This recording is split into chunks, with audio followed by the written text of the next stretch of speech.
Welcome back to yet another episode of white shell egg. और जैसे तुम्हें पता लग ही गया होगा, मुझे लगता है सबको पता लग ही गया है कि 2026 में दुनिया खत्म है। तो 2026 से दुनिया खत्म होने से पहले मुझे ये सुनहरा अवसर प्राप्त हुआ है कि मैं जाके यॉर्गोस लैंथिमोस की मूवी पहली बार इंडिया में थिएटर में एक्सपीरियंस कर पाऊँ।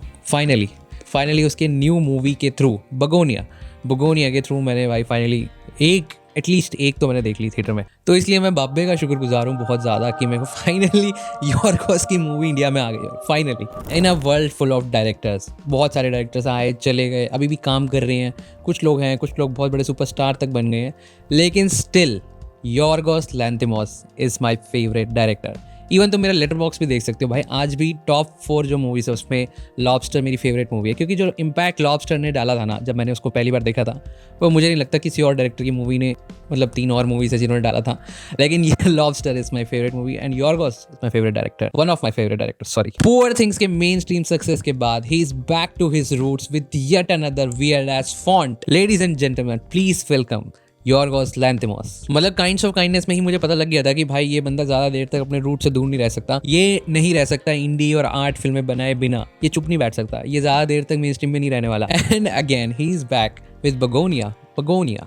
यस, टू बी ऑनेस्ट मैं बगोनिया के बारे में बात करूँ ना, तो ये काइंड्स ऑफ काइंडनेस की तरह ना एक हार्डकोर नीश ऑडियंस के लिए बनी हुई मूवी भी नहीं है, और ना ही ये पुअर थिंग्स की तरह एकदम मेन स्ट्रीम एक्टर्स के साथ बनी हुई मूवी भी नहीं है।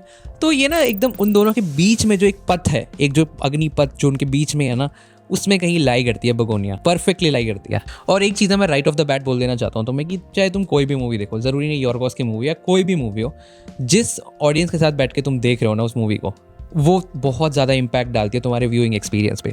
मजाक नहीं कर रहा, जिस हॉल में मैं देखने गया था ना, लिटरली मूवी के जॉनरा में लिखा हुआ है कि भाई कॉमेडी भी है इसका एक पार्ट, ठीक है, लेकिन पूरी मूवी में pin drop silence, pin drop मतलब पिन गिरा दो ना, वो बहुत ज़्यादा मुझे ऐसा लगेगा कि भाई वो थाला जब आता है तो 120 डेसिबल का साउंड आता है ना, वैसा वो उतना सुनाई देगा। इतना ज़्यादा पिन ड्रॉप साइलेंस था भाई हॉल में।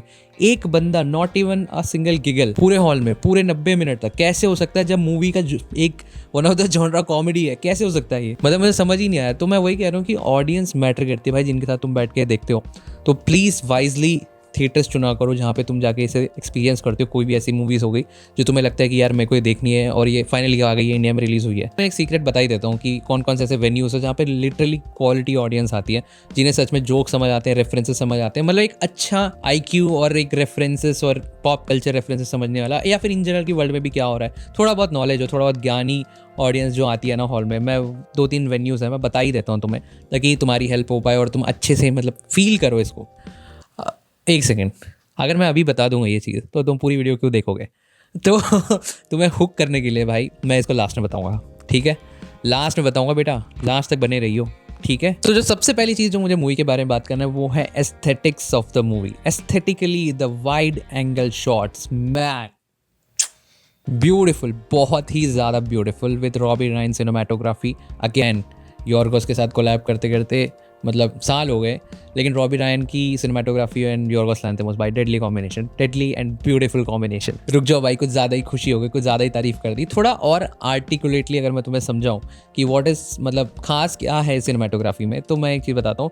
सिनेमाटोग्राफिकली भी ना, मतलब सिनेमाटोग्राफी और जो वाइड एंगल लेंस जिस तरह से यूज़ किया गया है, वो एक तो आई प्लीजिंग तो है ही, बहुत ब्यूटीफुल, और वो तो लग ही रहा है, लेकिन साथ में ना कुछ और भी चीज़ें कह रही है, विजुअली तुम्हें समझानी चाह रही है मूवी। जैसे ये वाइड एंगल लेंस ना एक इल्यूजन है, एक ना विजुअल रिप्रेजेंटेशन है कि कैसे ये modern civilisation, modern lifestyle of living एक डिस्कनेक्ट, एक आइसोलेटेड वे में लोगों को ना एक आइसोलेट कर रही है, डिस्कनेक्ट कर रही है एक दूसरे से ही। दूसरे जितने भी एमा स्टोन के शॉट्स है वो दिखा रहे क्लियरली कि that she is clearly disconnected from real emotions. She is too like modern gadgets है, मॉडर्न रूटीन है, सब कुछ एकदम फर्स्ट क्लास है, लेकिन फिर भी हमें इमोशनल जो टच होता है, जो इमोशन है, वो मिसिंग दिख रहा है। वो सिनेमाटोग्राफी उसको बना रहा है, उसको दिखा रहा है ऐसा कि सब कुछ मिसिंग है। एंड तीसरा और लास्ट है कि ये जो वाइड एंगल शॉट्स है वो दिखा रहा है कि how disconnected and delusional teddy is. मतलब इतना ज़्यादा डिल्यूजनल जो फील है वो हम सिर्फ वाइड एंगल्स की वजह से ही कर पा रहे हैं। अगर ये बहुत ही क्लोज और पैक्ड होता ना तब कर लेते थोड़ा पैरानोया और ये सब, लेकिन वाइड एंगल शॉट्स भाई, 4 चांद लगा रही है उस चीज़ को। और एक चीज़ तो ना मैंने नोटिस किया है इन लोगों में, इन डायरेक्टर्स में और ये सिनेमाटोग्राफर्स में, कि इन लोगों की जुगलबंदी ना भाई बहुत सालों तक चलती है। इन लोगों ने ना पकड़ लिया कि एक बंदा अपना जो ना इनके हिसाब से, मतलब इनके रिदम पे काम कर सकता है, इनके फ्लो को समझ सकता है और इनके स्टाइल को मतलब वो ला सकता है, उनको जिंदा कर सकता है। जैसे यॉर्गोस का जो सिनेमाटोग्राफर है रॉबी रायन भाई, इन दोनों की जो जुगलबंदी वो बहुत कमाल किया है। ऐसी और भी डायरेक्टर्स हैं, जैसे तुम्हारा one of the favourite Wong Kar wai हो गया, उसका cinematographer Christopher Doyle, beautiful Hong Kong views and जितने भी वाइड एंगल शॉट्स है, जो lost lens wide angle lens जो एक वीडियो ही है यूट्यूब पे, वो प्रॉपर उस पर ही है भाई। एक और एग्जांपल हो गया रॉजर डीकन्स और डैनी विलियनोव भाई, इन दोनों ने बैक टू बैक इतने सारे मूवी में काम कर लिया।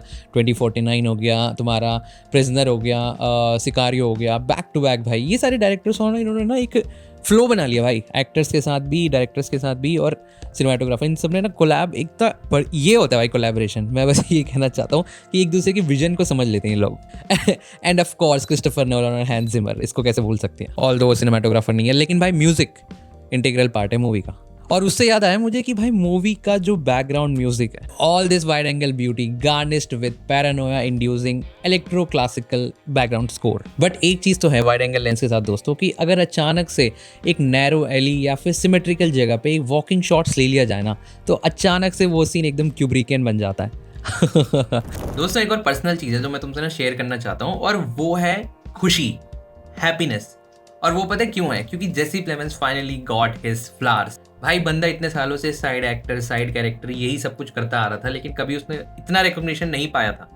एंड बैक टू बैक भाई तुम्हारा काइंड्स ऑफ काइंडनेस हो गया और बगोनिया हो गया, उसने दिखाया कि भाई वो कितना ज्यादा गुणी है, मतलब सर्वगुण संपन्न टाइप एक्टर है, वो कर सकता है भाई इजीली। ऐसा नहीं कि भाई लीड रोल मिल गया और उसने कर लिया और हो गया सब कुछ, नहीं, he backed it up with his acting. इसलिए मैं बहुत ज्यादा खुश हूँ कि फाइनली भाई जिसको रिकॉग्निशन मिलनी चाहिए, जो डिजर्विंग कैंडिडेट है, उसको फाइनली जाके उसका हक मिला और उसने उसको अच्छे से यूटिलाइज भी किया। इसलिए मैं बहुत ज्यादा खुश हूँ जेसी प्लेमेंस के लिए कि ऐसा एक एक्टर एग्जिस्ट करता है। और मैंने इसको एक एग्जांपल समझाना चाहता हूँ कि मैं इतना खुश हूँ क्यों।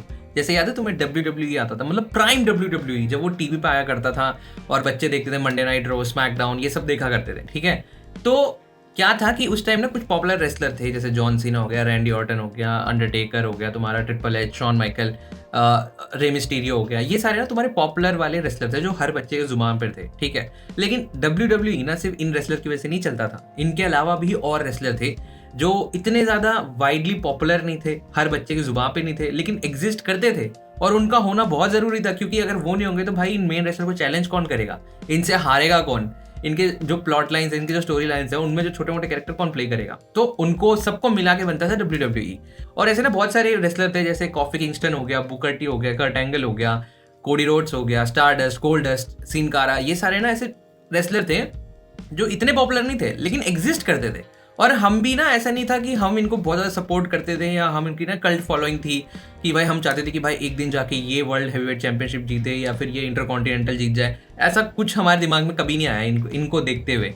लेकिन तो इन्हीं साइड रेसलर्स में ना एक बंदा था जिसका नाम था कोडी रोड्स, ठीक है। और ऐसी कोई फैन बेस नहीं थी कोडी रोड्स की कि भाई हम कोडी रोड्स के लिए मरे जा रहे हैं, कि भाई हर बच्चे को वहाँ पे कोडी रोड्स, भाई कोडी रोड्स नहीं होगा तो हम WWE नहीं देखेंगे। ऐसा कुछ भी नहीं था, कुछ भी नहीं था, मैं बता रहा हूँ तुम्हें। लेकिन उसने काम किया, करता रहा, घिसता रहा, वो लड़ता रहा भाई, हारता रहा, जो भी प्लॉट लाइन्स है उनके हिसाब से वो काम करता रहा, लेकिन इतना रिकॉग्निशन मिला नहीं कोडी रोड्स को। लेकिन फाइनली भाई इतने टाइम बाद जब पूरा मार्केट सैचुरेट हो गया, बार बार वही John Cena versus rock versus Brock Lesnar, Undertaker, ये सब देख के, सारी स्टोरी लाइन देख के ना जब दिमाग का कूड़ा कचरा हो गया ना, तब एकदम से भाई कोडी रोड्स को मिलती है अपॉर्चुनिटी लाइमलाइट में आने की, और कोडी रोड्स बन जाता है भाई मेन टाइटल होल्डर इतने सालों बाद। और वो देख के लोग इतना खुश हो गए, मतलब खुशी का ठिकाना नहीं भाई लोगों का, कि भाई चलो finally this man got his flowers. इसने इतना घिसा, किसी ने रिकॉग्निशन नहीं मिली, लेकिन फाइनली चलो इसको रिकॉग्निशन मिल गई। मतलब ये वो वाली बात, ये वो वाली खुशी है। जैसे प्लेमेंस ना वो कोडी रोड्स है जो इतने साल से काम कर रहा था, लेकिन उसको कोई पहचान नहीं रहा था, ना उसके रेसलिंग की, उसके टेक्निक की किसी को कदर थी। लेकिन जैसे ही उसको एक अपॉर्चुनिटी मिली, नेल्ड इट। और इस अपॉर्चुनिटी में भाई उसकी मेहनत तो है ही ऑब्वियसली, मतलब और भी बहुत सारे स्टार्स होते हैं जो अलाइन होने पड़ते हैं जब जाके तुम्हें ये अपॉर्चुनिटी मिलती है। तो इसलिए मैं बहुत ज़्यादा खुश हूँ कोडी रोड्स और जेसी प्लेमेंस के लिए। अब जब बात एक्टिंग की हो ही गई है तो क्यों ना भाई एमा स्टोन की भी बात कर ली जाए। And I love the way she change her persona from the star celeb Emma Stone to an actor Emma Stone, मतलब हम क्लियरली देख सकते हैं the range of acting that she can do, starting from the favourite, poor things, kinds of kindness और अब Bugonia. And I love it भाई, I love it the way she act, मतलब जो एक क्वर्कीनेस, वियर्ड और arrogant, जो भी उसका जो मिक्सचर मिला के जो एक्ट करती है जिस तरह से, मेरे को वो बहुत सही लगता है। And one of the reason ये भी है कि इसमें एमा स्टोन है और वो इतनी अच्छी एक्टिंग करे, इसलिए भी मैंने मतलब बगोनिया देखी, ये भी एक रीज़न ले सकते हो। यॉर्गोस के साथ जो कोलैबोरेशन है इसके बहुत बढ़िया है, बहुत ही बढ़िया। मतलब एक चीज़ तो नोटिस करने वाली है कि बहुत ही ऐसे कम लोग हैं जो फेस वैल्यू या फिर जो अपनी ब्यूटी के लिए लिए जाते हैं स्टार्टिंग में अर्ली कर रोल्स जो उनको मिलती है करियर में, उस कोकून से बाहर आके चैलेंजिंग, रिस्की, मतलब कि पता नहीं चलेगी कि नहीं चलेगी मूवी, वैसे वाले जब रोल्स लेते हैं तब जाके वो अपने कोकून से बाहर आके एक ब्यूटीफुल बटरफ्लाई बनते हैं और तब उनको दिखने में ज़्यादा मज़ा आता है, मुझे ऐसा लगता है। एंड हमारी भी एक सो कॉल्ड इंडस्ट्री है जहाँ पे आज भी इतने टाइम होने के बाद भी, इतना मॉडर्न बनने के बाद, प्रिटेंड करने के बाद भी जो रोल्स होते हैं, खासकर फीमेल एक्टर के जो रोल्स होते हैं, वो आज भी फेस वैल्यू, ब्यूटी और कितने लोग उन्हें जानते हैं इंस्टाग्राम पे, फॉलोइंग, ये सब देख के दिया जाता है उनको, रोल्स ऑफर होते हैं। तो और मुझे लोग बोलते रहते हैं कि भाई आप हिंदी मूवी क्यों नहीं देखते, आप हिंदी मूवी देखा करो, बहुत अच्छी होती है और ये अंडररेटेड होती है, ये होता वो, साउथ की मूवी देखा करो। भाई क्यों देखूँ मैं ये तो हालात है देश के क्या कहते हैं, उभरते सितारों के। तो प्लीज़ भाई मुझे मत बोला करो, जब ये थोड़ा सा भी अच्छा हो जाएंगे ना, अपने आप आ जाऊँगा। एंड हमारे एक्टर को ना सीखना चाहिए इस बात से कि कैसे वो मतलब रियल में एक्टर बन पाए, क्योंकि ये जॉब ही एक्टिंग की जब तुमने ली है तो तुम एटलीस्ट एक्ट तो करना सीखो। क्योंकि तुम एग्जांपल देखोगे भाई, बहुत सारे लोग हैं जो आज भी जो भी तुम्हें फेस दिखते हैं मेन स्ट्रीम मीडिया में या इधर उधर भी, छोटे मोटे मीडिया में भी, वो तुम देखोगे उनको, they do just mediocre acting, that's it, कोई माइंड ब्लोइंग परफॉर्मेंसेस नहीं है उनकी। तो ये सैड रियलिटी है, but it is what it is. लेकिन चेंज करना भाई बहुत ज़रूरी है इस चीज़ को, वरना भाई ये पागल बनाते रहेंगे, पैसे हड़पते रहेंगे और तुम पैसे देते रहोगे, सिंपल। अब स्टोरी पे आ जाए तो स्टोरी बहुत सिंपल और तीन ही कैरेक्टर के अराउंड रिवॉल्व करती है कि एक नहीं, एक्चुअली दो बंदे हैं जो एक कॉन्स्पिरेसी थ्योरी में मान बैठे हैं कि एलियंस जो अर्थ पे आ गए और अर्थ के ना छोटे छोटे जैसे बीस हो गई, इनसे शुरुआत करके पूरे सिविलाइजेशन को मिटाने में लगी हुई है। और इनके लीडर को किसी तरह इन्होंने पिन पॉइंट कर लिया, इन दो बंदों ने, टेडी और डॉन ने, और वो उसको किडनैप करके उससे ज़बरदस्ती कॉन्टैक्ट कराना चाहते हैं उनके जो प्राइम ऑटोबॉट जो भी या फिर मेगाट्रॉन है उनका, कि उसको कॉन्टैक्ट करो और बोलो कि अर्थ पे अटैक ना करे और अर्थ से सिविलाइजेशन को ना मिटाए।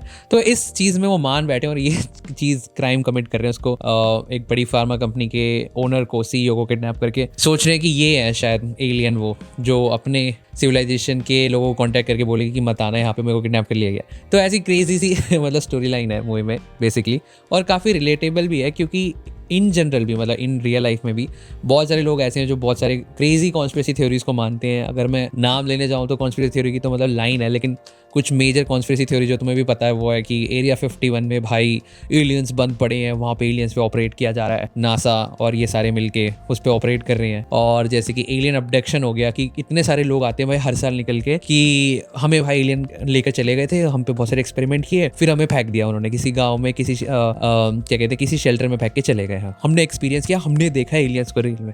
और तीसरा सबसे ज़्यादा पॉपुलर कॉन्स्पिरेसी थ्योरी जो सबको पता है वो है इल्यूमिनाटी। इल्यूमिनाटी रियल है, इल्यूमिनाटी इस दुनिया को कंट्रोल कर रहे हैं, इल्यूमिनाटी है जो इस पूरे दुनिया में जो चीज़ होती है, जो ट्रेंड्स आती हैं, जितने भी वॉर्स होते हैं, वो सब इल्यूमिनाटी करा रहे हैं। तो ऐसे बहुत सारी कॉन्स्पिरेसी थ्योरीज हैं जो लोग मानते हैं, बिल्कुल अंधों की तरह मानते हैं, बिलीव करते हैं, एंड उसी पे एक डिग ले रही है मूवी। और मैं एक चीज़ अभी बैठ के सोच रहा था कि अगर लियोनार्डो डिकैप्रियो अगर इस रोल को प्ले करता, जेसी प्लेमन वाले रोल को, तो कितना क्रेजी होता। क्योंकि अभी ही मैंने उसकी मूवी देखी थी वन बैटल आफ्टर अनदर, जिस तरह से उसमें वो बिल्कुल एकदम हाई ऑन मेड्स और जो भी जैसा भी उसकी हालत होती है, जिस तरह से वो एक्टिंग करता है, पैरानॉइड एकदम एक्टिंग है उसकी, वो फिट बैठ रही थी शायद इस वाले जेसी प्लेमन वाले रोल में। तो मैं उसको इमेजिन कर रहा हूँ, I don't know why, but मेरे को लग रहा है कि जेसी प्लेमन की जगह वो, मतलब जेसी प्लेमन भी फिट ही बैठता है, लेकिन वो अगर एक्ट करता लियो तो कैसा रहता, मैं वो इमेजिन कर रहा हूँ, बस इमेजिन कर रहा हूँ। Jesse Plemons is good bye. Now the question is what is the deeper meaning. अपने सारे नॉन योर्गोस लैंथिमोस फैंस या ऑडियंस को मैं बताना चाहता हूँ कि डीपर मीनिंग इस मूवी का ना काफ़ी सिंपल और सरल और काफ़ी ईजी है,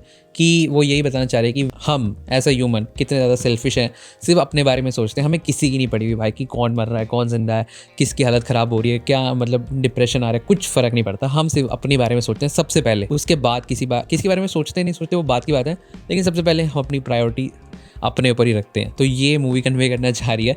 और इवन भाई जिस तरह से जो बड़ी बड़ी कंपनीज भी है वो भी सिर्फ अपने प्रोडक्ट, अपने बिजनेस, उनके बारे में सबसे पहले सोचती है, बाद में एम्प्लॉयज़, बाद में कस्टमर जिनको भेजा रहा है उनके बारे में वो सेकेंडरी चीज़ है, वो बाद में सोचती है। और एग्जैक्टली मूवी में भी वही दिखाया कि जो वो अपने एम्प्लॉयज़ को जैसे ट्रीट कर रही होती है एमा स्टोन, कि पहले तो बोलती है कि रूल्स एंड नॉर्म्स को मानो और इनकी जो फिक्स टाइमिंग है उसी पे बिलीव करते हैं हम extra work, extra hours in believe नहीं करते। लेकिन पीछे पीछे अपने मैनेजर्स को बोलती है कि काम हो जाना चाहिए, काम हो जाना चाहिए, काम नहीं रुकना चाहिए। क्योंकि बड़ी बड़ी कंपनीज का फोकस ये रहता है कि उनका काम हो जाना चाहिए no matter what, and they just don't give F about you or your health. That's true, that's real. They just don't care about you. They just don't care about you. ये चीज़ बहुत ज़्यादा रिलेटेबल भी है। तुम दिल्ली में भी देख सकते हो भाई, इतना हाई क्लास पोल्यूशन हो रखा है, मीटर ख़त्म हो गया 99 के बाद, 1000 से ऊपर जा चुका है AQI, लेकिन अभी भी कोई कॉलेज, स्कूल कुछ तो बंद हुआ नहीं है।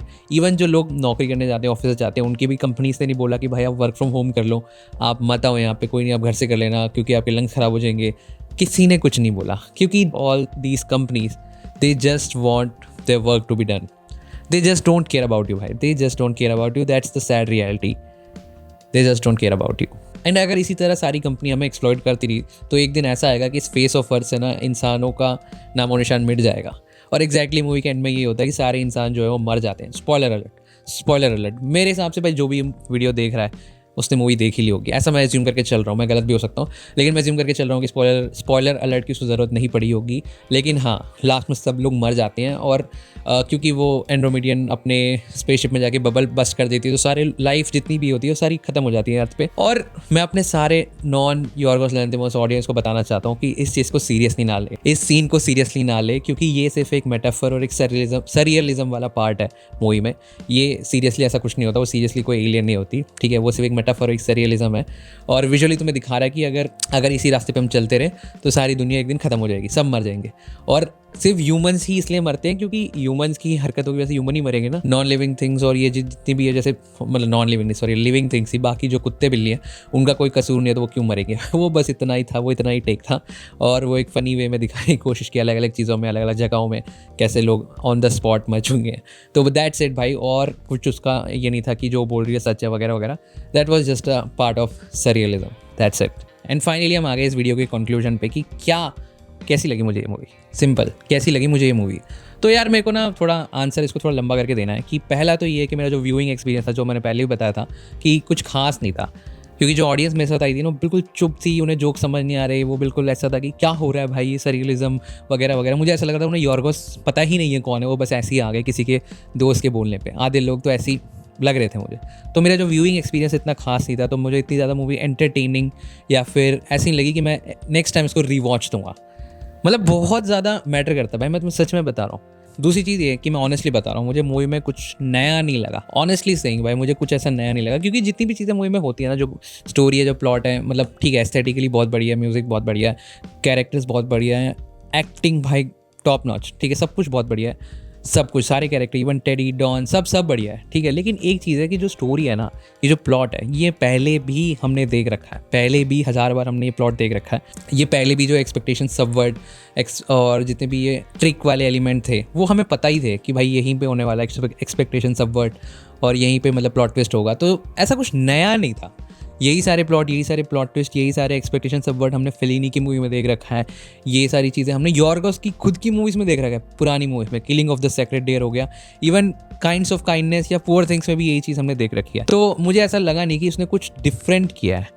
दैट्स वाई मुझे थोड़ा सा ना मूवी ऐसा लगा कि इट्स ऑल राइट वाले सेक्शन में आ गई है। तो दैट्स वाई मेरा थर्ड पॉइंट है कि मैं इस मूवी को रेट करूँगा 7.5 आउट ऑफ 10। 7.5 भाई, इससे ज़्यादा मैं नहीं दे सकता, इससे ज़्यादा मैं दे ही नहीं सकता। ऑल्दो भाई लेटरबॉक्स पे इसकी रेटिंग 4 है आउट ऑफ 5, ठीक है। और मैं ऐसा कॉन्ट्रेरियन बनने की कोशिश नहीं कर रहा हूँ, बट मैं सच बता रहा हूँ कि 7.5 ये मूवी इसलिए क्योंकि सच में कुछ खास नहीं लगा मुझे। मतलब ऐसा नहीं जो कुछ मैंने पहले नहीं देखा था ऐसा कुछ कर दिया है यॉर्गोस ने। Killing of the sacred deer, kinds of kindness पहले देख चुके हैं हम, ये same story, same kind of story है ये। तो that's why 7.5 out of 10। And एक और चीज़ है यार, ये मेरा पर्सनल ओपिनियन है कि अगर यॉर्गोस लैंथिमोस कल को आके ना ये बोल दे कि जो काइंड्स ऑफ काइंडनेस में जो 3 एंथोलॉजी स्टोरीज थी, उसी का ना एक चौथा मतलब स्टोरी है ये, उसी की एक चौथी स्टोरी है। अगर ये आके कल को बोल देना भाई मज़ा आ जाए कसम से, क्योंकि मुझे तो ऐसा ही लगा कि ये भी एक एंथोलॉजी स्टोरी बना देनी चाहिए और बॉस को काइंड्स ऑफ काइंडनेस में, क्योंकि ऐसा कुछ डिफरेंट तो था नहीं है। मतलब अच्छी मूवी थी, नो डाउट, मैं ये नहीं कह रहा बहुत बेकार मूवी थी, it's a decent good movie. But मुझे ऐसा लगा कि जैसे होता ना कि एक फोर्थ 3 अलग अलग स्टोरी थी, एक और चौथी स्टोरी जुड़ जाती। बस ऐसा है कि ये वाली स्टोरी में ज़्यादा क्या कहते हैं, अच्छी सिनेमाटोग्राफी है, ज़्यादा अच्छा प्रोडक्शन है, लाइटिंग्स बहुत अच्छी हैं, बिल्कुल डिफरेंट फील करती है ये वाली। दैट्स वाई मेरे को लगता है उसने शायद ये काट ही दी है स्टोरी कि इसके लिए मैं एक सेपरेट मूवी ही बनाऊंगा बगोनिया करके, क्योंकि कास्ट वास्ट तो सब कुछ सेम ही है, सारे वही लोग हैं, जेसी प्लेमेंस, एमा स्टोन, सारे वही हैं। बस उसने कहा कि नहीं, अब मैं इसको डिफरेंट तरीके से रिलीज़ करूँगा, डिफरेंट मूवी बना के रिलीज़ करूँगा, जस्ट लाइक तुम्हारे वॉन्कर वाइक की चंकिंग एक्सप्रेस, जहाँ पे सिर्फ 2 स्टोरी है, तीसरी भी स्टोरी थी जो उसने एक सेपरेट मूवी बना के डाल दी, फॉलन एंजल्स। तो फाइनली जो मैंने वीडियो के स्टार्ट में तुम्हें बोला था कि मैं बताऊंगा लास्ट में आगे कौन से वेन्यू पे तुम्हें जाना चाहिए, कौन से वेन्यू में ज़्यादा अच्छी ऑडियंस आती है। वेन्यू में कोई प्रॉब्लम नहीं है, ऑडियंस की मैं बात कर रहा हूँ यहाँ पे, ठीक है। तो बढ़िया जो सबसे नंबर 1 टॉप पे जो वेन्यू मुझे लगता है, मैं ये पूरे ट्रायल एरर के साथ मैं बता रहा हूँ, मेरे को लगता है मैंने सारे ही वेन्यू ट्राई कर लिए हैं दिल्ली में, जितने भी हैं, जितने भी बढ़िया वेन्यूज़ हैं सब ट्राई कर लिया। और मैं सब कुछ करने के बाद ही तुम्हें ये एक्सपीरियंस के बाद बता रहा हूँ, एक्सपीरियंस के बाद, कि जो सबसे बढ़िया वेन्यू है ना जहाँ पे क्वालिटी ऑडियंस आती है वो है तुम्हारा वेगस। वेगस में जो ऑडियंस आती है ना, जो मूवीज़ देखने, जो ये छोटे मोटे, जो मतलब जैसे यॉर्गोस यहाँ पे छोटा मोटा है, मतलब तुम समझ रहे हो मैं क्या, छोटे मोटे से मेरा मतलब क्या है, ठीक है। तो ऐसे डायरेक्टर्स की जो ऑडियंस देखने आई है, वो अच्छी क्वालिटी वाली जो ऑडियंस होती है वो तुम्हें वेगस में ही मिलेगी, ठीक है। फर्स्ट प्रायोरिटी तुम्हारी वेगस होनी चाहिए, ठीक है, वेगस मॉल, PVR वेगस। दूसरी priority Saket, Saket is the second priority. And third priority, बल्कि मैं तो कहूँगा कि सेकंड प्रायोरिटी तुम्हारी साकेत भी नहीं होनी चाहिए, तुम्हारी सेकंड प्रायोरिटी होनी चाहिए PVR प्रिया जो है तुम्हारा वसंत विहार में, वो दैट वाज डैम गुड भाई, that audience was damn good, वहाँ पे बहुत क्वालिटी ऑडियंस आती है, प्लीज़ वहाँ पे भी जाया करो। वो सेकंड प्रायोरिटी होनी चाहिए, और थर्ड प्रायोरिटी होनी चाहिए तुम्हारी साकेत, ठीक है। ये 3 ही वेन्यू लगते हैं मुझे पूरी दिल्ली में जहाँ पे थोड़ा लिटरेट, थोड़ा क्वालिटी ऑडियंस आती है, जिन्हें जोक्स, रेफरेंसेस, कल्चर, मतलब हमारी कल्चर से हट के भी वेस्टर्न कल्चर, उनके नॉर्म्स वगैरह, ये सारी चीज़ें समझ आती है और वो थोड़ा समझ लेते हैं कि हाँ क्या बोला जा रहा है मूवी में। तो प्लीज़ इन्हीं लोकेशन पे जाया जाए, इसके अलावा कहीं मत जाओ भाई, मैं बता रहा हूँ तुम्हें, तुम्हारा एक्सपीरियंस खराब हो जाएगा। इसके अलावा भी ना एक मिसलेनियस वेन्यू है जो तुम्हें नहीं पता होगा, लेकिन यहाँ पे सबसे ज़्यादा, इन तीनों से भी ज़्यादा क्वालिटी ऑडियंस आती है। बट चीज़ ये है कि ये शायद तुम्हारी फेवरेट मूवीज रिलीज़ ना करे, जैसे कोई लेटेस्ट मूवी आ रही है वो तो नहीं आएगी यहाँ पे, लेकिन क्वालिटी ऑडियंस होती है, क्वालिटी मूवीज़ होती है, री रिलीजेस वगैरह यहाँ पे होते हैं। तो मैं बात कर रहा हूँ भाई इंडिया में नहीं, सॉरी, दिल्ली में जितने भी फ्री प्रीमियर्स वगैरह होते हैं मूवी के, जहाँ पे भी जिस भी तुम्हारे एम्बेसी वाले जितने भी फ्री प्रीमियर्स होते हैं, प्लीज़ जाके उन्हें देखा करो, क्योंकि वहाँ पे जो ऑडियंस आते हैं ना वो बहुत ज़्यादा हाईली लिटरेट होती है इन फिल्म्स और आर्ट और इन सब में। वहाँ पे तुम लोगों से मिलोगे, बात करोगे, सोशलाइज़ भी कर सकते हो। वो लोग तैयार रहते हैं सोशलाइज़ करने के लिए, अपने जैसे बंदे पकड़ने के लिए, बल्कि अपने से ज़्यादा इंटेलेक्चुअल बंदे पकड़ने के लिए, कि भाई हम भी सीखें कि आर्ट क्या होता है, ठीक है। वहाँ पे सबसे ज़्यादा बढ़िया लोग आते हैं, बहुत हम्बल होते हैं और बहुत अच्छे होते हैं, ठीक है। वो सबसे बढ़िया वेन्यूज़ है, वहाँ पे एक्सपीरियंस सबसे बेस्ट होता है, सबसे best. That is it for the video दोस्तों। कैसी लगी मूवी मुझे कमेंट में ज़रूर बताना, और भाई प्लीज़ वीडियो को लाइक करो यार, जब तक तुम लाइक नहीं करते ना मुझे ऐसा लगता है कि कोई मेरी वीडियो देख नहीं रहा है। तो एक लाइक इज़ इक्वल टू कि एक बंदे ने वीडियो देखी है, तो प्लीज़ लाइक करो, व्यूज़ बढ़ाने से कुछ नहीं होता, लाइक मारो भाई वीडियो को, ताकि मेरे तक बात पहुँचे कि हाँ भाई कोई तो देख रहा है। और तुम्हें मूवी कैसी लगी वो मुझे कमेंट सेक्शन में ज़रूर बताना प्लीज़, मैं पढ़ता हूँ भाई, सब कुछ पढ़ता हूँ, और मैं रिएक्ट भी करूँगा और मैं रिप्लाई भी करूँगा, ठीक है। चलो, see you in the next video, let's go.